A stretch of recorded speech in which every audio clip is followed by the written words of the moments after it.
고난이 없는 인생이 없고 시험이 없는 인생도 없습니다. 이 땅에 사는 동안 여러 가지 많은 생각지 못한 것들을 제가 겪습니다. 육체는 점점 시화해져 갑니다. 약해져 갑니다. 때로는 병을 얻기도 합니다. 자녀를 키우면서 갖는 어려움도 있습니다. 직장에 다니면서 또는 사업을 하면서 시시각각 많은 압력을 받기도 합니다.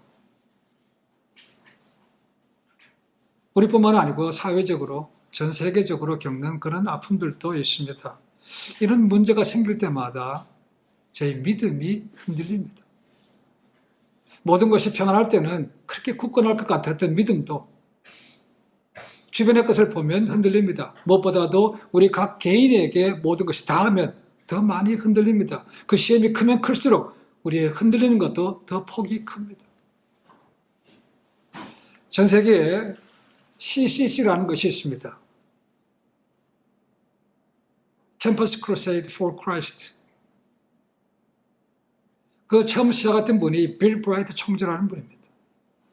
그분이 한 강연에서 이런 말을 했습니다. 나에게도 여러 가지 해결하기 어려운 문제들이 많이 산적해 있습니다. 그러나 나는 베드로전서 5장 7절에 너희 염려를 다 주께 맡기라. 이는 그가 너희를 돌보심이라는 말씀을 기도로 믿기 때문에 문제들이 저를 짓누르지 못하게 합니다. 저는 문제들을 예수님이 짊어지시든지 아니면 내가 짊어지든지 둘 중 하나만 있을 뿐 중간은 없다는 것을 배웠습니다. 그래서 저는 문제들을 예수님께 맡겼습니다. 이 연설을 할 때 그 있었던 청중 가운데 한 사람이 크게 깨달음을 얻었다는 겁니다. 정말 그 사람은 자기가 지나면서 평생 이렇게 무거운 짐을 진 적이 없는데 이 말을 듣고 깨달았다는 겁니다. 흘려버렸던 하나님의 말씀을 다시 한번 기억하게 됐다는 것입니다. 모든 염려를 주께 맡기라. 말은 쉽습니다. 그렇죠? 그래서 실제로 그게 안 됐기 때문에 매일매일 하나님보다는 눈앞에 있는 문제들을 묵상하며 살았다는 겁니다. 근데 그 말씀 속에서 깨달았다는 겁니다. 그리고 정말로 그 말씀처럼 하나님께 맡겼다는 거죠. 그랬더니 마음에 안정이 왔다는 겁니다. 물론 당장 문제가 해결된 것은 아니었습니다. 모든 사라진 것도 아니었습니다. 있었습니다. 그런데 하나님을 믿고 맡기고 나니까 마음에 염려했던 것이 사라지고 마음이 고요함을 갖더라는 것입니다. 어니 젤린스키라는 사람이 있습니다. 대학 교수입니다. 이분이 책을 꽤 많이 썼더라고요. 저는 한국밖에 알지 못했는데. 모르고 사는 즐거움이라는 책이 있습니다. 거기 보면 이 사람이 걱정, 근심에 대해서 리서치를 한 것이 나와 있습니다. 이분이 조사한 것 따지면 우리가 하는 걱정의 40%는 현실적으로 불가능한 것이라는 것이죠. 예를 들면 오늘 외계인이 쳐들어오면 어떻게 될까? 이런 걱정을 하고 있더라는 것이 거의 40%입니다. 두 번째로 30%입니다. 그 다음에 이미 지나간 과거에 대한 것들을 기억하고 있더라는 것이죠. 아, 그때 술 먹지 말걸, 그때 놀지 말고 공부 좀 더 할걸, 껄껄껄 하는 것이 30%였다는 겁니다. 그 다음에 22%는 사소한 고민이라는 것이죠. 야, 오늘 뭐 먹을까? 머리 자를까 말까? 파마할까 뭐 할까? 이런 거 사소한 걸 고민하는 것이 22%라는 것이죠. 그 다음에 4%는 우리 힘으로 정말로 할 수 없는 일들에 대해서 고민했다는 것입니다. 태풍, 천재지변, 우리가 어떻게 할 수 있습니까? 없죠. 근데 그걸 보면 걱정이 되는 거죠. 전쟁 우리가 막지 못합니다. 그렇죠? 이것이 4%라는 거죠. 그리고 마지막 4%만이 내가 결심해서 바꿀 수 있는 것들이라는 것이죠. 그러니까 적게는 92%에서 많게는 96%가 전혀 나와 관계없는, 할 수 없는 그런 것들을 갖고 매일매일 고민하고 걱정하고 있더라는 것입니다. 우리는 지금 뭐로 고민하고 있습니까? 정말 고민할, 걱정할 가치가 있는 것들입니까? 내가 그것을 고민함을 통해서, 걱정함을 통해서 바꿀 수 있습니까? 라는 거죠. 아닌 것들이라면 할 수가 없는 거죠. 근데 우리는 안 되는 걸 가지고도 고민하고 있습니다. 어디로 놀러 갈까? 오늘은 뭘 먹어야 되나? 어떻게 보면 좀 행복한 고민입니다. 그렇죠? 그렇지 못한 사람 무지무지 많습니다. 먹을 것이 없어서 그런 사람도 있다는 거죠. 그런데 우리는 너무 많아서 오늘 선택에 대해서 고민한다는 것이죠. 자신만 볼 것이 아니고 좀 눈을 들어 넓은 걸 다른 것도 한번 보자는 겁니다. 어떤 사람들은 지금까지 모든 게 다 잘 되고 있습니다. 정말 누가 보더라도 만사형통이에요. 근데 본인은 괜히 불안해. 너무 잘 되니까 불안해. 그런 데가 있죠, 그죠? 그런 사람 보고 이렇게 하죠, 그죠? 걱정도 팔자라고 얘기합니다. 지금 예수님의 제자들, 걱정이 무지무지 많습니다. 예수님 믿고 따라왔습니다. 모든 걸 포기하고 따라왔다는 거죠. 사업도 포기했고, 가족도 포기하고 따라왔습니다. 근데 따라하신대요. 고난받고 죽으신답니다. 물론 갔다가 다시 처소를 예배하며 오신다고 얘기하지만 걱정이 많습니다. 따라다니고 뭐가 돼야 한 자리 할 텐데 그 고민 때문에 주님 말씀이 들어오지 않고 마음에 염려만 꽉 차 있습니다. 주님께서 그걸 모르시겠습니까? 아시죠? 그래서 오늘 말씀 속에서 그들이 가지고 있는 걱정, 근심, 두려움 없을 수 있는 방법에 대해서 세 가지로 말씀해 주고 있습니다. 그건 소망의 말씀입니다. 첫 번째로 보니까 보혜사 성령이 너에게 임했기 때문에 내가 염려하지 말라는 겁니다. 주께서 말씀하셨습니다. 내가 가면 또 다른 보혜사를 너에게 보내주신다고 말씀하셨습니다. 예수님은 육체로 입고 오셨습니다. 예수님도 보혜사입니다. 도와주시는 분이죠. 근데 육체로 오셨기 때문에 모든 것이 제한되어 있습니다. 그렇지만 오실 보혜사 성령은 영입니다. 동시에 다발적으로 어디든지 계실 수 있는 분이라는 것입니다. 이제는 더 이상 그분이 계시기 때문에 너희가 고아가 아니다. 내가 너희를 내버려 두지 않는다. 그분이 함께 하시기 때문에 너희가 두려워할 필요가 없다고 말씀하십니다. 그분은 진리의 영이라고 말씀하고 있습니다. 너희가 어둠에 빠질까 고민할 때 그분은 진리로 인도하신다. 그분을 따라가면 된다는 것입니다. 그들로 멀리 가신 거 아니고 제자들 마음 속에 있다는 것입니다. 그것을 너희가 확신하면 염려, 걱정, 근심 안 해도 된다는 것입니다. 그리고 예수님께서 그 보혜사 성령의 또 다른 역할을 말씀하셨습니다. 뭐냐면 내가 하신 말씀을 생각나게 한다는 것입니다. 가르치신다고 되어 있습니다. 여기서 가르친다는 거 보니까 전혀 몰랐던 것을 서로 가르치는 것이 아니고 가르친 거 받았습니다. 이제 기억을 못해요. 근데 그것을 다시 생각나게 만들어주시고 그 뜻이 온전히 깨달아 알 수 있도록 만들어주신다는 겁니다. 근데 이 성령 하나님은 자신의 것을 말씀하지 않습니다. 하나님 아버지의 뜻에 대해서 예수님께서 가르치신 말씀에 대해서 말한다는 거죠. 그래서 이 성령 하나님을 갖다가 삼위일체 하나님 가운데 가장 부끄러운 멤버라고 말합니다. A shy member of the Trinity라고 얘기합니다. 자기 자신을 얘기하지 않아요. 하나님 아버지와 예수님만 대해서 얘기한다는 것입니다. 고린도전서 2장 10절 11절에 이런 말씀이 있습니다. 오직 하나님이 성령으로 이것을 우리에게 보이셨으니 성령은 모든 것, 곧 하나님의 깊은 것이라도 통달하시느니라. 사람의 사정을 사람의 속에 있는 영 외에는 누가 알리요? 이와 같이 하나님의 사정도 하나님의 영 외에는 아무도 알지 못하느니라. 성령 하나님은 하나님 아버지와 아들 예수님께서 아신 모든 것을 그대로 알고 계신다는 거죠. 그래서 그분이 탄식하면서 우리를 위해서 기도할 수 있는 것이고 우리의 무거운 짐도 덜어주신다는 겁니다. 구약에 보시면 하나님께서 믿음의 백성들에게 갖추신 가장 큰 약속이 뭔가? 하나님께서 너희와 함께 하신다는 약속이었습니다. 야곱이 형 에서에 죽이려고 하는 것 때문에 도망갈 때도 하나님께서 나타나셔서 뭡니까? 내가 너와 함께하마. 모세에게도 여호수아에게도 하신 말씀은 내가 너와 함께한다. 염려하지 말라고 두려워하지 말라고 주신 말씀이 그거였습니다. 예수님은 떠나가십니다. 그렇지만 보혜사 성령님을 계시기 때문에 너희가 두려워하지 말라라는 말씀을 주셨습니다. 두 번째는 약속의 말씀이 이루어질 것이기 때문에 너희가 두려워할 필요가 없다는 겁니다.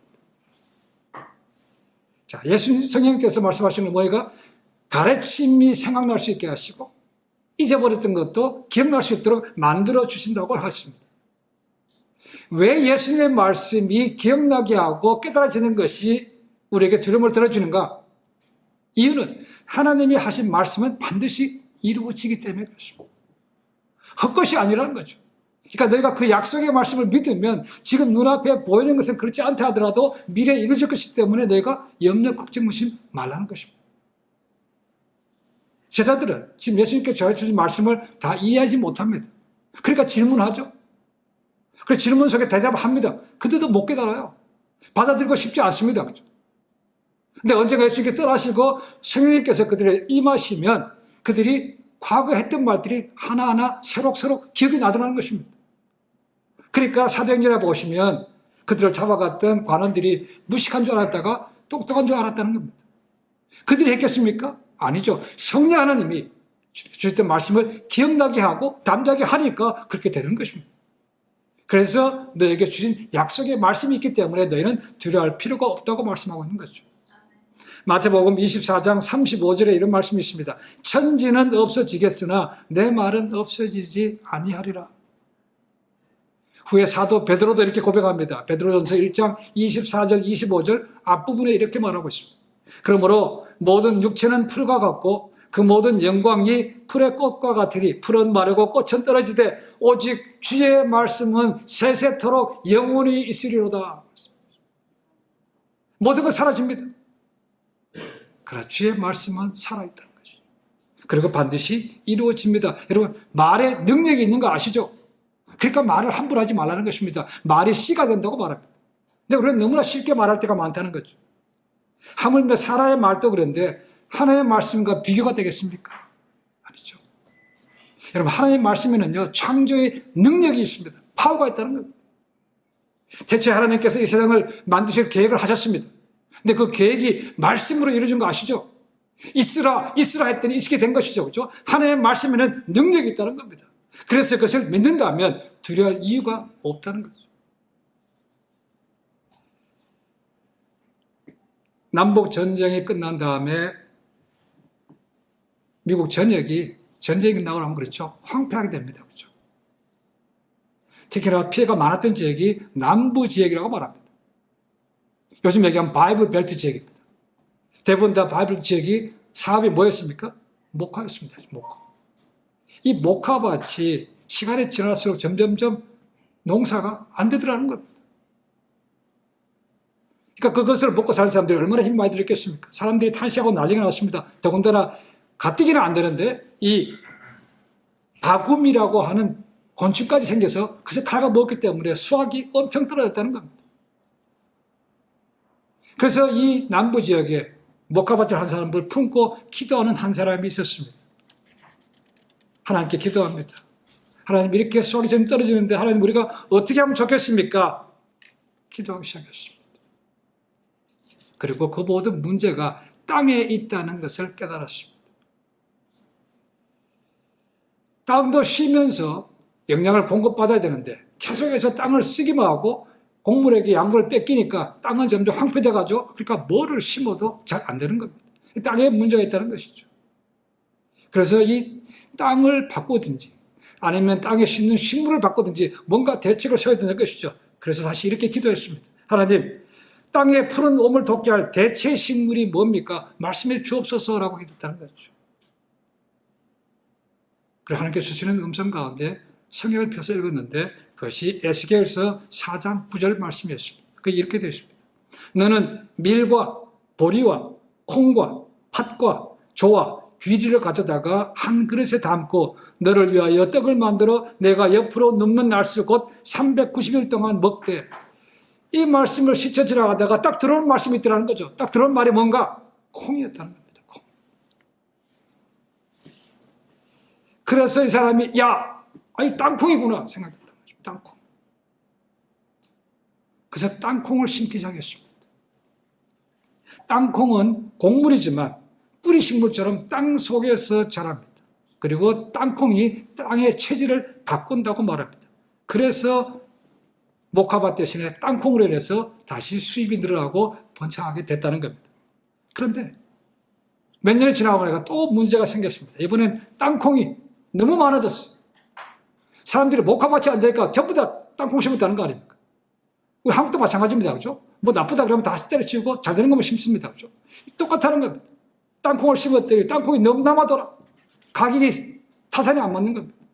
또 기도했습니다.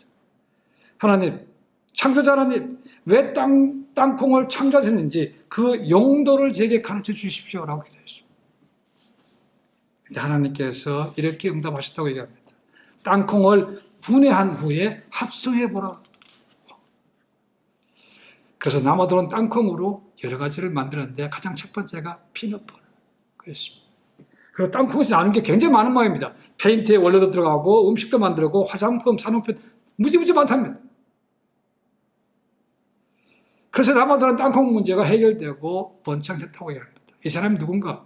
땅콩 박사라고 말하는 조지 워싱턴 칼버라는 사람입니다. 박사입니다. 땅콩 박사입니다. 보니까 1998년도에 이 사람을 기념하는 기념우표의 사진도 발행이 됐더라고 보니까. 근데 이분은 그렇게 많은 명예와 돈을 벌었지만 탐하지는 않았다고 말합니다. 우리 세계적인 리더 헨리 포드라든가 마하트마 간디 이런 사람들 교제하면서 그들에게 지혜를 빌려줬다고 얘기합니다. 그럼 만나는 사람들이 묻습니다. 당신 도대체 어떻게 해서 그런 것을 개발했습니까? 물었다는 거죠. 그때마다 이분은 이렇게 대답했습니다. 너는 범사에 그를 인정하라. 그리하면 내 길을 지도하시라는 이 잠언 306절 말씀을 믿고 저는 그대로 합니다라는 거죠. 하나님의 말씀에 능력이 있더라고요.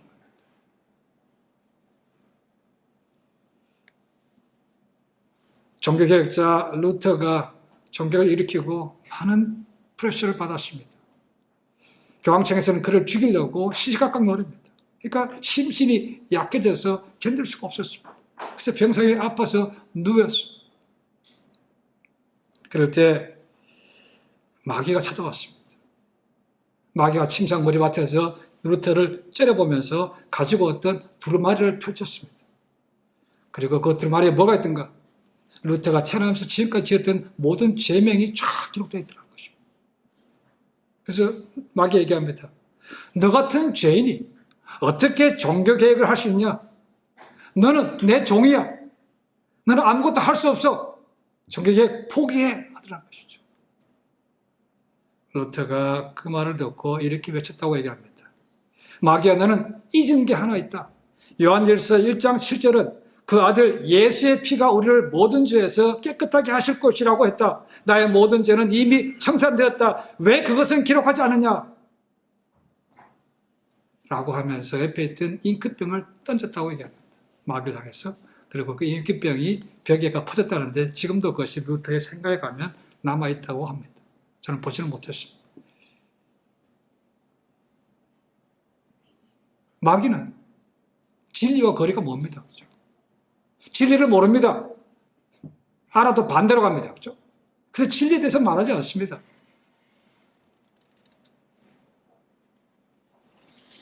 예수님은 우리 잘 아는 대로 사역을 시작하시기 전에 마귀에게 시험 받았습니다. 그렇죠? 예수님께서 권능을 행하셨습니까? 불을 내려와서 그를 쳤습니까? 싸워서 이기셨습니까? 아닙니다. 진리의 말씀을 했더니 마귀가 그냥 물러갔습니다. 그렇죠? 진리의 말씀, 하나님의 말씀이 그만큼 능력이 있다는 것이죠. 예수께서 말씀하셨습니다. 마태복음 4장 4절 보니까 사람이 떡으로만 살 것이 아니요 하나님의 입으로 나오는 모든 말씀으로 산다. 말씀에 힘이 있다는 겁니다. 그러니까 말씀을 대니까 물러갔다는 거죠. 에베소 6장을 보시면 바울도 영적 전쟁에 대해서 전신갑주를 입으라고 말합니다.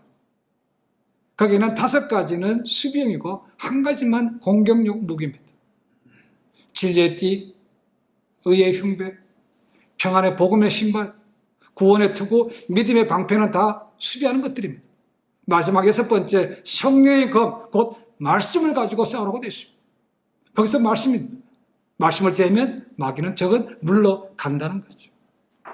생각나게 하는 것은 단순하게 잊어버렸던 것을 그냥 떠올리는 것뿐만 아니고 몰랐던 것들이 세상에 깨달아진다는 것입니다. 이것이 성령 하나님의 역할인 것이죠. 그래서 우리가 성경 말씀을 읽을 때 가장 먼저 해야 될 것이 뭡니까? 하나님, 이 말씀을 대합니다. 내 주관대로 해석하지 않게 하시고 내 눈을 열어주셔서 바로 볼 수 있도록 도와주시옵소서 하고 하는 것이 이유가 거기 있습니다. 이분이 바로 우리 말씀을 바로 깨달을 수 있도록 만들어준다는 거죠. 보혜사 성령이 계시기 때문에 그리고 하나님 말씀의 말씀은 반드시 이루어질 것이기 때문에 너희가 염려하지 마라 얘기하십니다. 세 번째로 성령이 주시는 평안이 있기 때문에 너희가 두려워하지 말라고 되어 있습니다. 제자들은 예수님의 부름에 따라서 모든 걸 버리고 따라왔습니다. 근데 가시고 나면 우리는 어떻게 합니까? 라는 거죠. 물론 구원은 아닙니다. 그렇죠? 주님께서 지금까지 햇볕하셨기 때문에 다 간섭해 주시고 문제를 해결해 주셨습니다. 근데 가시고 나면 어떻게 합니까? 마음이 불안하죠. 그렇죠? 고민에 빠졌을 때 주님께서 말씀하십니다. 내가 너에게 평안을 주노라. 평안. 이 평안이라는 헬라 말이 에이레네라는 단어입니다. 에이레네. 여러 가지로 번역이 됩니다. 평화, 화목, 안녕, 평강 그런 뜻입니다. 이 단어를 히브리 말로 가장 가깝게 번역한 것이 샬롬입니다. 샬롬. 우리 부모님 세대 6.25 전쟁을 겪고 먹고 살기 참 어렵습니다. 우리 말하면 버리고개를 걷겠다고 그러죠. 그때 인사가 뭐였습니까? 자고 일어나면 밤새 안녕히 주무셨습니까? 아침 드셨습니까? 그것이 인사였습니다. 밤에 어떻게 죽을지도 모르는 거죠. 굶는 게 다반사였습니다. 그것이 인사였다는 거죠. 근데 히브리 사람들은 어떤 일이 난다 할지라도 하나님께서 주시는 평안이 있느냐라고 샬롬이라고 인사했다는 겁니다. 예수님께서 제자들에게 두려워하지 말라. 내가 평안을 주겠다고 말씀하십니다. 근데 이 평안이라는 말씀 속에서 그냥 평안이 아니고 그냥 피스가 아니고 예수님께서 나의 평안을 너에게 준다고 말씀합니다. My peace unto you. My peace. 그러면 우리가 세상에 가지고 있는 말하는 평화와 예수님이 가진 평화가 다른가? 다릅니다. 자, 예수님 조금 있으면 잡히십니다. 고난받으십니다. 그렇죠? 맞기도 하고 침뱉음 당하기도 하고 이렇게 합니다. 그리고 십자가 고통받아 죽습니다. 그럼 불안한 게 당연한 거 아닙니까? 그렇죠? 우리가 입장을 바뀌어서 그렇게 가지 않더라도 누구한테 갇혀서 두드려 맞고 한다면 고통에서 불안할 수밖에 없습니다. 그렇죠? 근데 그 무슨 평안입니까? 라는 거죠. 그 평안, 주님께 주신다는 그 평안은 뭡니까? 예수님은 고통받는 거 아시지만 죽으시는 것도 아시지만 그 너머에 뭐가 있습니까? 다시 살아나신다는 거죠. 그러니까 패배가 아니고 승리라는 것입니다. 그리고 하나님의 뜻을 이루시는 것이기 때문에 당당할 수 있다는 것입니다. 그렇게 이걸 알기 때문에 주님은 두렵고 떨림이 아니고 뭡니까? 마음에 고요함을 누리시다는 것입니다. 그런 평화를, 그런 승리의 기쁨을 너에게도 준다고 말씀하고 있는 것입니다. 너희는 두려워하지 말라고 말씀하고 있는 것입니다.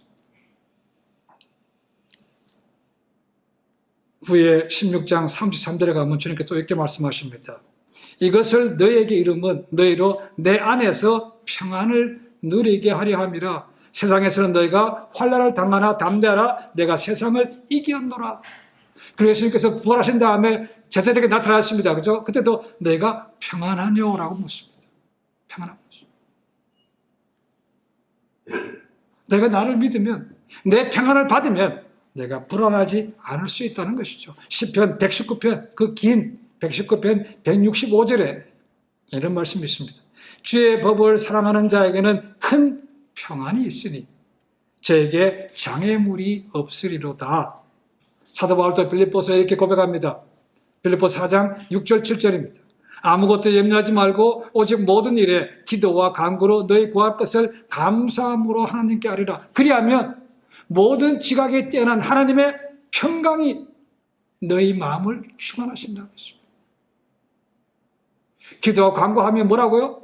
주님의 평안이 너에게 임한다고 되어 있습니다. 너희 마음과 생각을 지킨다는 것입니다. 의도적으로라도 계속해서 평안을 구하시고 받으시면 됩니다. 한 신학자가 1세기 가장 어려웠던, 기독교 어려웠던 핍박받았던 그 세 사람들의, 교인들의 삶을 조사하다가 보니까 흔한 일이 많았다는 거죠. 존, 폴, 바나바스 이런 일이 많았는데 그 이름 앞에 수식어가 붙어있더라는 거예요. 똑같은 수식어가. 티테디오스라는 것입니다. 티테디오스. 그 단어가 붙어있더니 티테디오스 존, 티테디오스 폴, 티테디오스 바나바스. 혹시 이 티테디오스라는 게 뭔가 찾아봤더니 뜻이 염려하지 않는 사람이라는 것입니다. 염려하지 않는 사람. 어떻게 염려가 안 될 수 있겠습니까? 믿는다고 공표하지도 못해요. 잡혀갑니다. 잡혀가면 화형을 당하든 두드려 맞든 죽을 수 있다는 것이죠.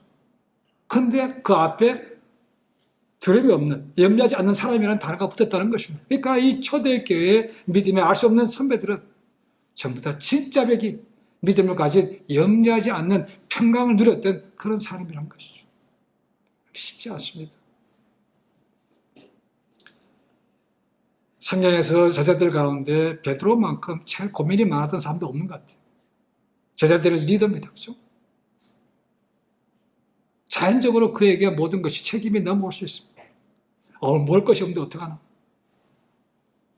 물에 빠졌을 것 같은데 풍랑 때문에 죽으면 어떡하나? 내가 물 위를 걸어가는데 물에 빠지면 어떡하나? 고민이 되게 많습니다.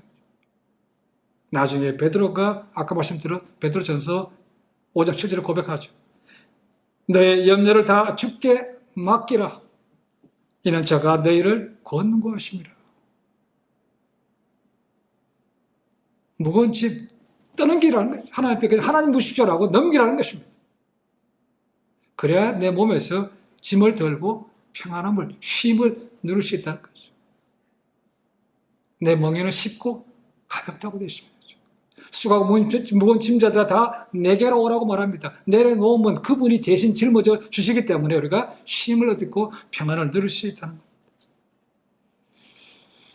마지막으로 한 얘기를 말씀드리고 오늘 말씀을 맺겠습니다. 19세기 시카고에 살았던 스패포드라는 사람이 있습니다.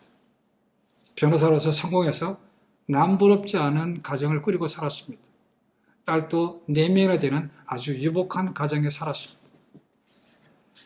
한 번은 그가 자기 아내와 4딸들을 유럽으로 여행을 보내고자 해서 여행을 보냈습니다. 그래서 대서양을 건너서 유럽으로 갑니다. 그 배가 유람선이 아마 타이타닉과 같이 아주 큰 배였습니다. 이게 안전한 것이죠. 그리고 보내고 지라고 했는데 갑자기 비보가 날아들었습니다. 엄청난 풍랑이 져서 그 배가 침몰해서 거기 타고 온 사람들이 대부분 다 죽었다는 겁니다. 자기 아내와 4딸 다 죽었다는 거죠. 설상가상으로 그런 일이 생긴 지 얼마 지나지 않아서 우리가 잘 아는 시카고 대화재가 발생했습니다. 1871년 그 바람에 가지고 있던 모든 재산도 이 사람 다 잃었다는 거죠. 현실판 요배라고 볼 수 있습니다. 그렇죠? 재산 다 잃어버렸습니다. 딸 4명 다 죽었어요. 얼마나 낙심됐겠습니까? 기도하기 시작했습니다. 하나님께서 그쪽으로 가라는 마음을 주셨습니다. 그래서 배를 타고 사고 현장으로 갔다는 거죠. 대서양 그 지점으로. 그 마음이 얼마나 진정했겠습니까? 그렇죠? 얼마나 이게 가슴에 욱했겠습니까? 근데 그 실제로 가서 그 장면을 보는데 이분 마음속에 평안함이 생겼습니다. 그럼 누가 뭐라고 한 것도 아닌데 입에서 이런 시를 옳게 됐습니다. 내 평생에 가는 길 순탄하여 늘 잔잔히 강 같든지 큰 풍파로 무섭고 어렵든지 나의 영혼은 늘 편하다. 내 영혼 평안해. 내 영혼 편안해. 내 영혼 평안해. 그 어려움 중에서 이분이 받았던 그 찬양이 우리가 즐겨 부르는 우리가 다음에 부를 내 평생에 가는 길이라는 찬양입니다. 이것이야말로 주님께서 말씀하셨던 세상에 줄 수 없는 나의 평안을 이분은 그 비극의 현장에서 느낀 겁니다. 흔들려야 되고 슬퍼야 되고 아니면 좌절가 나가 낙심돼야 되는데 오히려 그 속에서 위로부터 오는 평안이 임했다는 겁니다.